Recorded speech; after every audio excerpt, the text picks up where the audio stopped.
पांगळ्या पांगळ्याचा एक विठोबा दाता, पसवला विश्व तोची सर्व होय जाणता, किंवा ज्यासी नाही पंख पाय त्याने करावे ते काय, शुद्ध भाव देखून या पंढरपुरासी जाय. बिना हात पायाच्या देहानं ते ऐकल्याच्या नंतर कीर्तन संपलं आणि भानुदास महाराजांना विचारलं, खरंच पंढरपूरला गेल्याच्या नंतर हातपाय भेटतील का?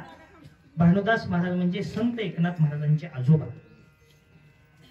त्यावेळी भानुदास महाराजांनी सांगितलं, चला रे पंढरीला जाऊ, जीवाच्या जीव लगा पाहू, किंवा पंढरीशी जारी आल्यानो संसारा, दिनाचा सोयरा पांडुरंग, तो भगवान परमात्मा भक्ताची वाट पाहतोय का नाही?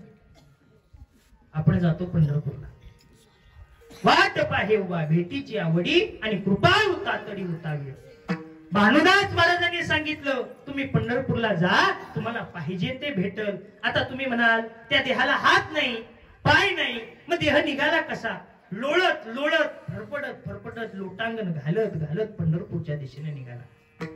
पंढरपूरच्या अलीकडे 2 मैल अंतरावर आपण मोहोळ गाव लागलं का नाही, पंढरपूरच्या अलीकडे 2 मैल अंतरावर लहुळ नावाचं गाव आहे. आपल्याला त्यावेळेस लागलं, मोहोळच्या अलीकडेच आहे. लहुळ गावामध्ये तो बिना हातपायाचा देह लोळत लोळत आला आणि लोळत असताना एका गटारामध्ये पडला. 2 वारकरी पाहतात, अरे कोण पडले इथं?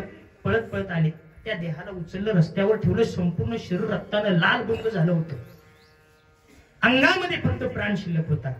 त्यावेळेस विचारलं, बाबा कुठे निघालाय?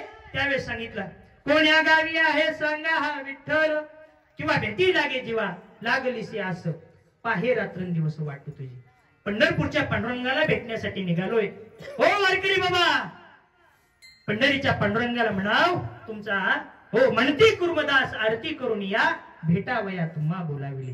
त्या देहानं सांगितलं, तुम्हाला भेटण्यासाठी बोलवले, एवढा निरोप माझ्या पांडुरंगाला सांगा. देवाला निरोप गेला, ज्ञानोबरायला नामदेवरायला देवाने घेतलेला आहे आणि लहुळ गावामध्ये आलेले आहे. एखादी आई रानामध्ये जाते, रानातून घरी आल्याच्या नंतर घरी जर तिचं लेकरू असेल ना, तर ती आई येते आणि लढीवाळपणाच्या बाळाला आपल्या मांडीवर घेते आणि आपल्या हृदयाला लावते. तसं जगाच्या